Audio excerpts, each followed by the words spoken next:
Hi, it's Jackie, and I just thought I'd jump on and post this quick um, video. I'm not sure whether anybody will be watching or not, but I keep saying that I'm going to.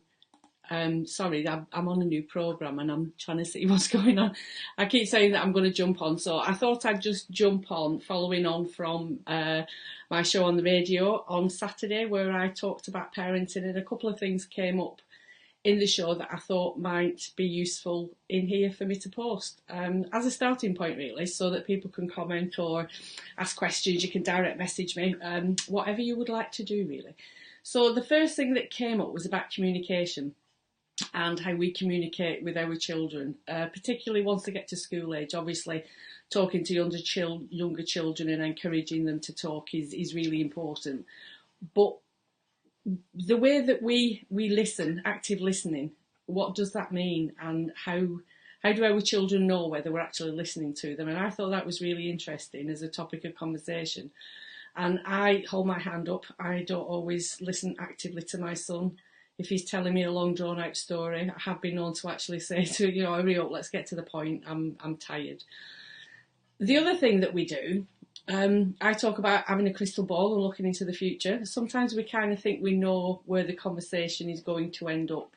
So we miss out listening to the conversation because we've already got to the ending and we know what's coming, or we think we know what's coming. From past experiences and things like that. So one of the things that I was saying was that try and clear your mind of those sort of things and really listen. Put your phone down. Stop whatever you're doing. If it's eye contact, and there was a bit of an exercise that you could do with your children, is to ask them, how do you know when I'm listening to you? What is it that I do that shows you that I'm listening to what you're saying? And what is it that I do that shows you that I'm not listening to you? Which, when we talk about particularly teenagers, or the tweens age, as they're coming up to teenagers, that they kind of think that we're not listening to them, if they're talking to us when we're cooking or we're busy or whatever it is. So ask them what it is that they want from us that shows that we're actually listening to them. And just be curious about content. Don't presume that we know what it is that they're trying to say. I always try and check in with my son if he's saying something and clarify what is it that he's actually meaning by that, as opposed to just, jumping in there and making an assumption that, oh, I know what he means from my past experience and knowing him.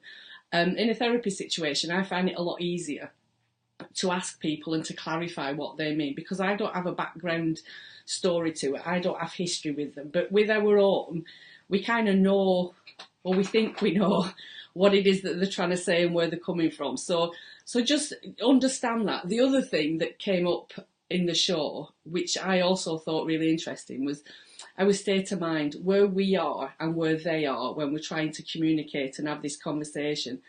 And as you know, our state of mind, it fluctuates. We go up and down, moment to moment, minute to minute, day to day, whatever. So if we've got, things on, if we're stressed, we're likely to be at the bottom of the escalator, if you will. So the way that we look at conversations, they're not always the best place to be making decisions or to be answering, maybe.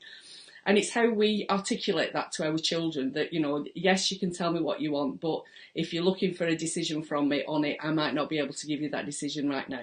I'm not making, major decisions if we're not in a good place. And also making allowances for where they are. Often with young children, self-esteem, confidence, things like that all play a part on where our state of mind is, which plays a major effect and impact on how we see the world around us. If we're not in a good place, we're a lot better at picking up negativity from around. So you might say something that you don't think is critical or negative, but they will pick up the negative in that narrative, if that makes sense. So just be mindful of the different things. There might just be you and them in a room, but there's all this other psychological mumbo jumbo that's swirling around you that can mean that we miss each other in conversations and we disconnect from each other. That was kind of what came up in the show on Saturday. If you've got any questions, if there's anything that you want me to cover, any topics, if you've got any hints and tips or anything like that, feel free to comment underneath. Oh, Susan's just commented and said, great points you're making. Thank you so much, Susan. Susan might be a bit biased because she's my sister. And she was also on the show on Saturday with me, which was quite interesting because, yeah, we have different parenting styles. And, yeah, I suppose that came across in the show, which is really good to get somebody else's opinion. So, yeah, I'll finish now. Don't forget you can comment, you can post, ask questions, direct message me on the page if you don't want to put it underneath here. And I will get back to you and answer anything you've got to say. Speak to you later.